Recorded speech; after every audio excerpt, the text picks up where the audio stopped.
Assalamu alaikum students, hope you all are fine and doing good. Today I came up with another video on chapter number 6 from exercise 6.2. Now in this video we are going to cover the first 7 questions which will be termed as the part 1 of this exercise. Basically this exercise relates with the central tendencies. Central tendency of the data means what is the mean of the data, what is the median of the data, and what is the mode of the data.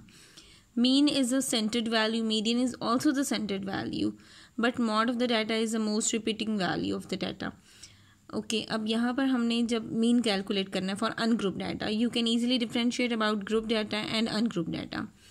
Ungrouped data says that there is no any sort of frequency given in the data. Frequency given नहीं होगी means the occurrence of the given interval is not mentioned in the data. ठीक है, तब आपको जब पता चल जाएगा फ्रीक्वेंसी नहीं है, this is all about the group data, ungroup data sorry. ठीक है, जब फ्रीक्वेंसी गिवन नहीं है तो अनग्रुप डाटा होगा. और यहाँ पर देखें जब फ्रीक्वेंसी नहीं है तो कहीं भी फ्रीक्वेंसी का जिक्र नहीं होगा फॉर्मूले में. But for the group data हमारे पास जब ग्रुप डाटा हो जाएगा तो यहाँ पे समेशन एफ एक्स ये हमारे पास है मीन के लिए. X bar relates with mean. Summation x means sum of x values, sum of all the given values divided by number of the values that has been added. ठीक है, आपने सम करने values को जैसे एवरेज कैलकुलेट करते हैं ना, बिल्कुल उसी तरह से सम करने वैल्यूज़ को जितनी वैल्यूज़ हैं उनसे डिवाइड कर देना है. Same for the group data, आपने सारी वैल्यूज़ को उनकी फ्रीक्वेंसीज के साथ मल्टीप्लाई करना है. जब आप मल्टीप्लाई कर लोगे तब आप समेशन लोगे. समेशन का मतलब है sum of all the values, जितना डाटा है उसकी सारी वैल्यूज़ को सम करना है. ठीक है, तो ये हमारे पास मीन आएगा फॉर ग्रुप डाटा और डिवाइड कराना है उनके सारी फ्रीक्वेंसीज के सम से. एंड फॉर मीडियन आपने सबसे पहले मीडियन क्लास कैलकुलेट करनी है. Then you will put on these formula. ये क्वेश्चन के साथ साथ आपको पता चल जाएगा हमने ये फार्मूलाज कैसे अप्लाई करने हैं. ठीक है, और अगर हमारे पास अनग्रुप डाटा होगा तो ये सिचुएशन है. इसमें इवन और ऑड की भी सिचुएशंस है, that depending on the given data. तो जैसे जैसे डाटा में जो चीज़ें होंगी उसके अकॉर्डिंग मैं मीडियन आपको कैलकुलेट करना सिखा दूंगी. Now for group data for median is this formula. इसी तरह मॉड भी हमारे पास एक को टर्म है for calculation of the central tendency of the data. Mod हम कैलकुलेट करते हैं for ungroup data. Ungroup data जब होगा, जब फ्रीक्वेंसी नहीं गिवन होगी, तो जो भी डाटा की वैल्यू रिपीट हो रही है वो हमारी मॉड बन जाती है. ठीक है, मॉड वैल्यू हो जाती है. और ग्रुप डाटा का ये फार्मूला है, जो फार्मूला आपको क्वेश्चन के साथ साथ अप्लाई करते हुए पता चलेगा. But very firstly you all must know about the formula. Now moving on to first question of exercise 6.2. Okay students, in the first question you are given with 5 conditions. 5 इसमें questions हैं मजीद. उसमें इन सब questions में आपको क्या calculate करना है, arithmetic mean. और ये हमारे पास सारा डाटा क्या है, ये सारे जो क्वेश्चंस हैं सारे पार्ट्स हैं that are in ungrouped form. ठीक है, वहाँ फ्रीक्वेंसीज कोई नहीं है, अकरेंस नहीं पता हमें. तो फॉर्मूला क्या होता है for ungrouped data, summation x upon n. यानी कि आपको तमाम एक्स वैल्यूज़ का सम करना है और उसको फिर आपने 2 पर डिवाइड करवा देना है. ठीक है, अब यहाँ जो पहला क्वेश्चन है, जो पहला पार्ट है, उसमें हमें एक्स वैल्यूज़ गिवन है. ये सारी एक्स वैल्यूज़ हैं, आपने इसका अर्थमेटिक मीन कैलकुलेट करना है. तो अर्थमेटिक मीन हम कैसे कैलकुलेट कर सकते हैं, यहाँ पर हम लिखेंगे एक्स बार.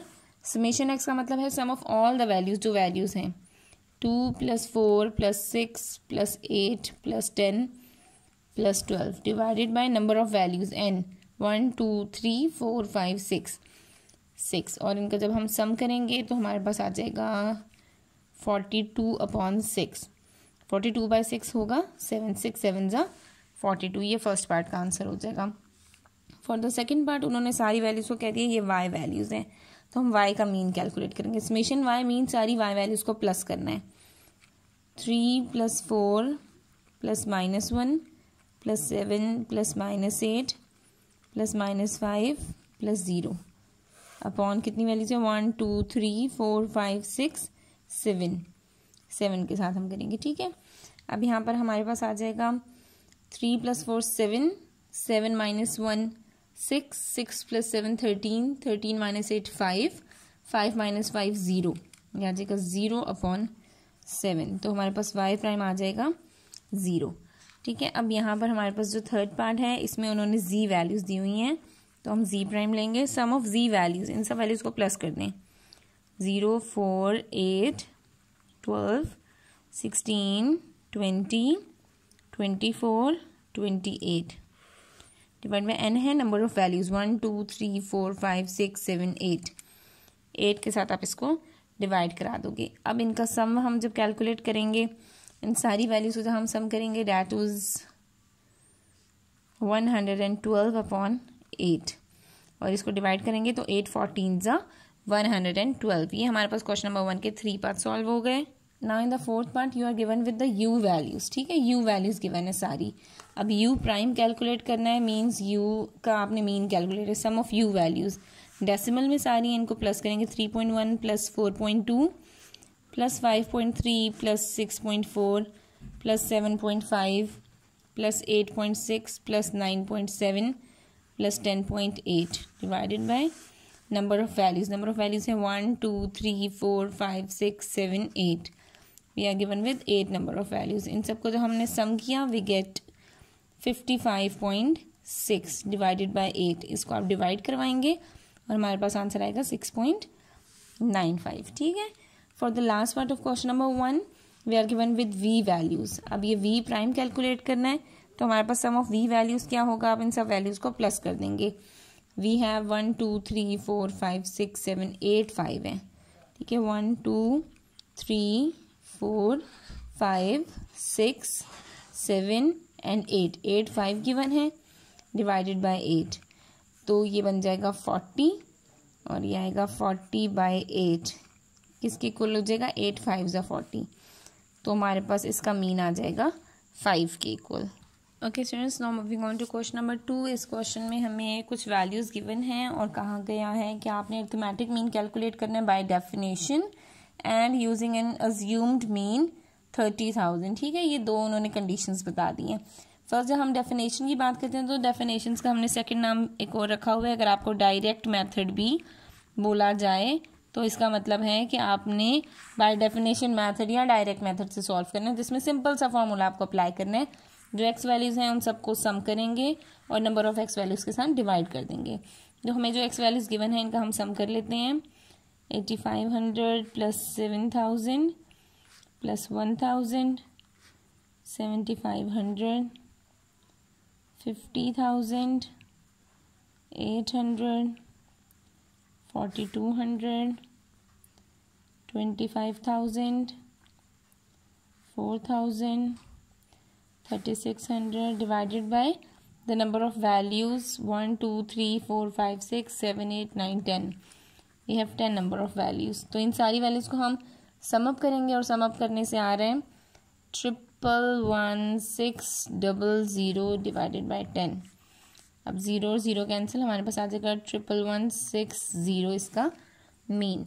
अब जब हमने मीन ही कैलकुलेट करना था ना, तो मीन हम किसी भी मेथड से किसी भी फॉर्मूले से कैलकुलेट करें तो हमारे पास आंसर सेम आना चाहिए। अब हमारे पास जो दूसरा मेथड है इसको आप कोडिंग भी बोलते हो या कहीं पे अज्यूम्ड मीन भी आ जाता है। ठीक है, अज्यूम्ड मीन का मतलब है कि आपको इस वाली वैल्यू के अकॉर्डिंग इसको सिंप्लीफाई करना है अज्यूम्ड मीन के साथ। ये एक्स वैल्यूज़ मैंने लिखी, यहाँ पर मैंने एक ए का कॉलम बना दिया। अब डी वैल्यूज़ आएंगी इस फॉर्मूले के अकॉर्डिंग इसको सॉल्व करने के लिए, यानी कि आपको सारी वैल्यूज़ में से 30,000 को माइनस करते जाना है। ठीक है, 8500 में से भी 30 को, ये हमारे पास डीज आ जाएंगे और फिर इस डी के अकॉर्डिंग हम इस फॉर्मूले में वैल्यूज़ लगाएंगे और इसका आंसर निकालेंगे जो कि बिल्कुल एग्जैक्टली इसी के जैसा होना चाहिए। Okay students, now moving on to question number 3, we are given with values of 2 players।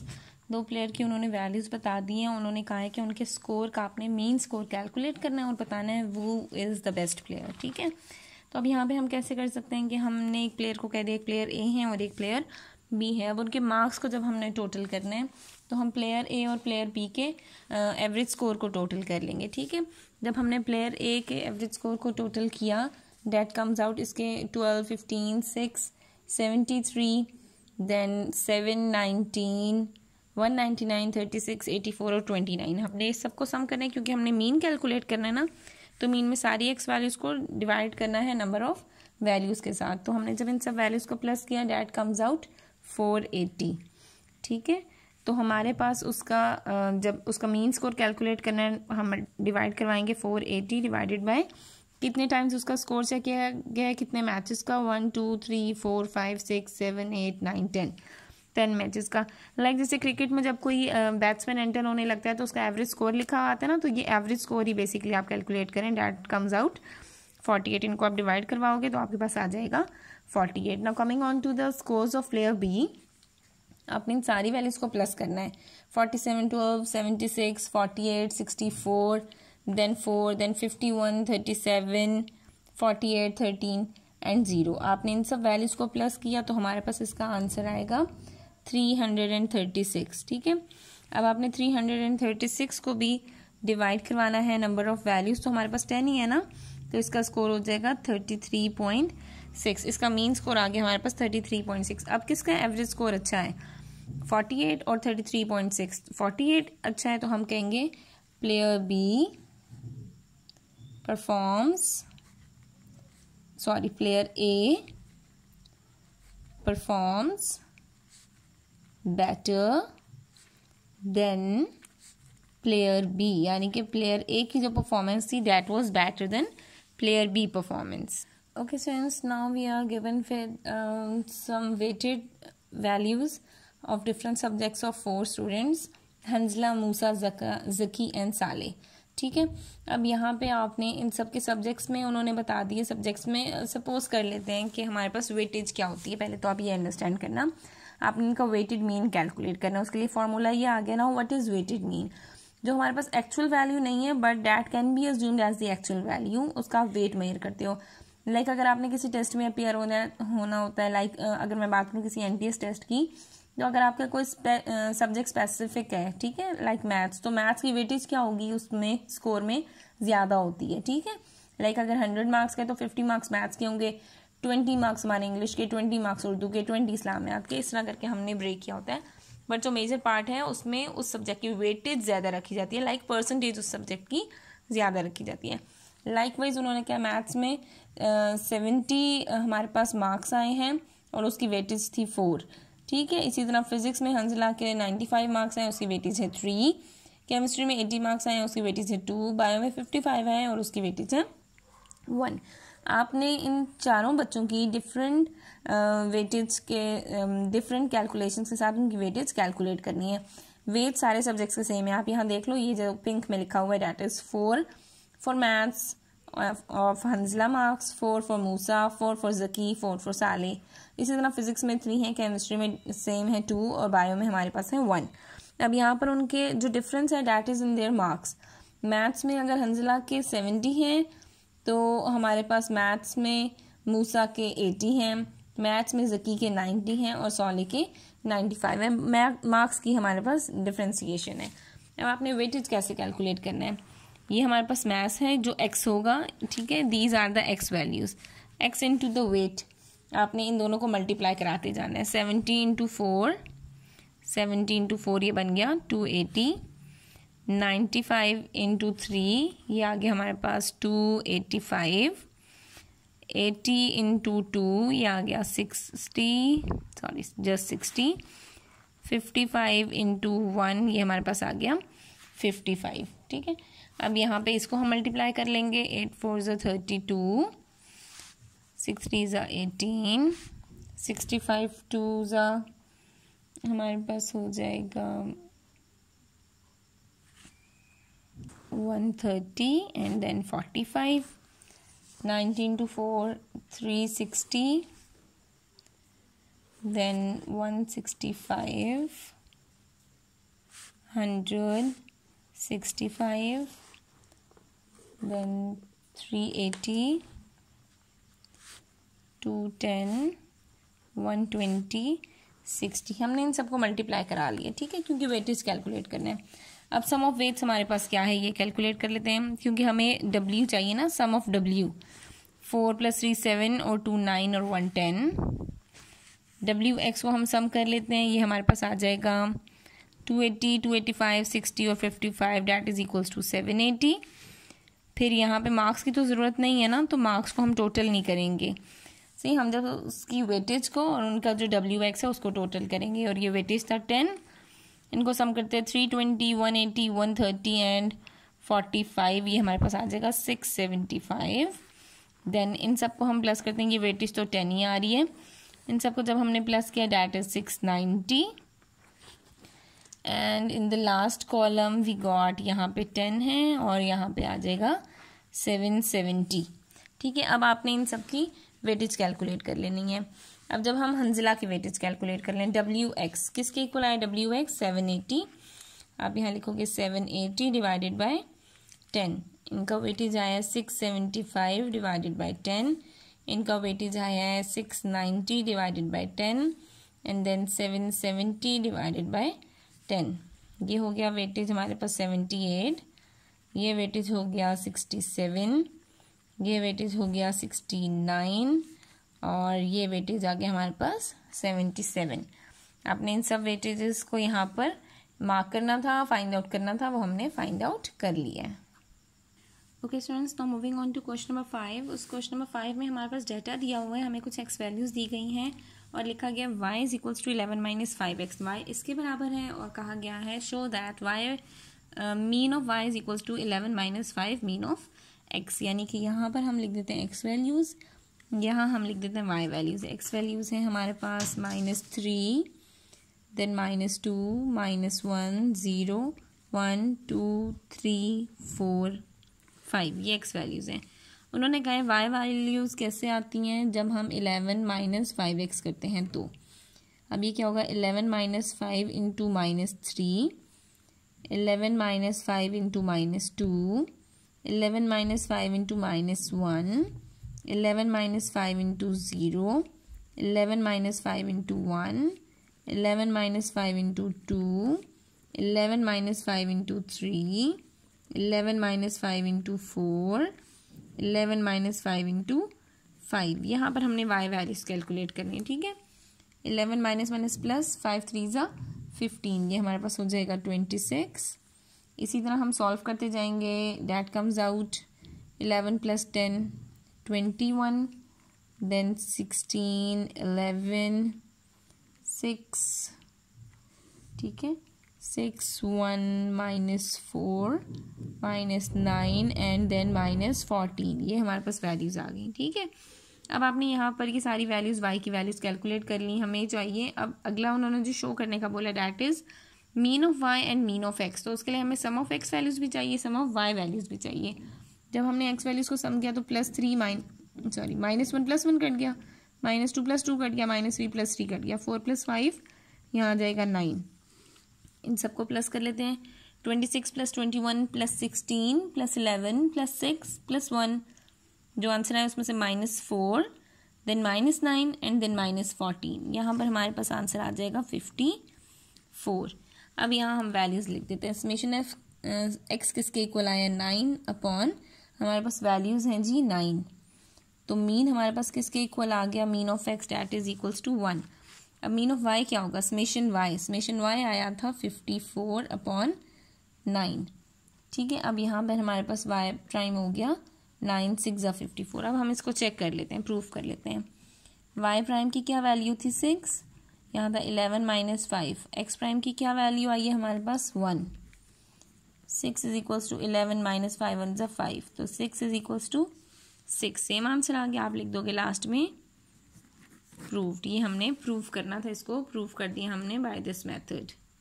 Okay students, now in question number 6 we are given with the data, और ये डाटा हमारे पास फॉर्म में ग्रुप फॉर्म है क्योंकि frequency given है, ठीक है। जब फ्रीक्वेंसी गिवन होती है तो हम 1 सेकंड में बता देंगे yes it's a group data, कि ये ग्रुप डाटा है हमारे पास, तो हमारे पास फॉर्मूलों को आइडेंटिफाई करना फिर आसान हो जाता है। अब यहाँ उन्होंने कहा है कि अरिथमेटिक मीन आपको कैलकुलेट करना है बट बाय डायरेक्ट मेथड और बाय डेफिनेशन। तो डायरेक्ट मेथड या डेफिनेशन सेम ही मेथड होता है, जिसमें हमें क्या चाहिए, summation f x by summation f. But here we are given with the intervals. Interval में से एक्स वैल्यूज कैसे आएंगी, हमें पता है कि हमने मिड पॉइंट्स कैलकुलेट करने होते हैं, और मिड पॉइंट कैसे आते हैं, lower class limit plus upper class limit divided by 2। आपने यहाँ से मिड पॉइंट कैलकुलेट करना है, मिड पॉइंट को सारों को फ्रीक्वेंसीज के साथ मल्टीप्लाई करना है, और इसका सम आप यूज करोगे इन द फॉर्मूला। फॉर्मूला देखा ना, F x product, F x का पहले प्रोडक्ट है, उस प्रोडक्ट का सम है, तो आपने पहले एफ एक्स सारे एफ एक्स कैलकुलेट करना है, फिर सारी एफ एक्स की वैल्यूज को प्लस करना है, उसको डिवाइड करना है समेशन एफ से कि हमारे पास फ्रीक्वेंसीज का कितना सम आया। तो पहले फ्रीक्वेंसीज को सम करते हैं, 5 प्लस 7 12, 12 प्लस 10 22, 22 प्लस 6 28, 28 प्लस 2 30, ये 30 आ गया। क्लास मार्क्स कैलकुलेट करते हैं, 0 plus 5 by 2 2.5, 5 plus 10 by 2 15 by 2 7.5, 10 plus 15 by 2 25 by 2 12.5, 15 + 20/2, 35/2, 17.5, 20 + 25/2, 45/2, 22.5। अब fx का आपने कैलकुलेट करना है 5 × 2.5, 7 × 7.5, 10 × 12.5, 6 × 17.5, 2 × 22.5। यह आ जाएगा 10 और 12.5, then 52.5, 125, 105 एंड देन 45। अब इन सबको प्लस कर देंगे, ठीक है। ये सारी वैल्यूज़ हम ऐड करेंगे, हमारे पास आंसर आ जाएगा 340। और अब हमने ग्रुप डाटा है, हम यहाँ पर वैल्यू लगाएंगे समेशन एफ एक्स, यानी कि सम ऑफ ऑल एक्स वैल्यूज़ किसके इक्वल आए हैं 340। और समेशन एफ क्या है हमारे पास 30, 0 और 0 कैंसिल। 34 को आप डिवाइड करवाएंगे 3 के साथ, यू विल गेट 11.33। तो हमारे पास इसका मीन क्या आ जाएगा 11.33। This question is done by direct method, ठीक है। आपने मेथड याद रखना है। Okay students, moving on to the last question of this video. इसमें भी आपको अरिथमेटिक मीन कैलकुलेट करना है फर्स्ट पार्ट में। यहाँ आपने अरिथमेटिक मीन के लिए सिंपल सारा डाटा मेंशन कर दिया। अभी जिस तरह से हमने क्वेश्चन नंबर 6 किया सेम उसी तरह से होगा। क्लासेस गिवन है, फ्रीक्वेंसीज गिवन है, आपको मिड पॉइंट्स कैलकुलेट करने हैं, फिर एफएक्स कैलकुलेट करने हैं, ठीक है। अब यहाँ से हम इसके मिड पॉइंट्स कैसे कैलकुलेट कर सकते हैं, हमने इनकी फ्रीक्वेंसीज देख ली हैं। फ्रीक्वेंसीज हमारे पास लिखी हुई हैं 19, 15, 18, ये सारी फ्रीक्वेंसीज आ गई हैं। और मिड पॉइंट्स हम कैलकुलेट कर लेते हैं किस तरह से 1 + 9/2, then 10 + 18/2, then 19 + 27/2, 28 + 36/2, then 37 + 45/2।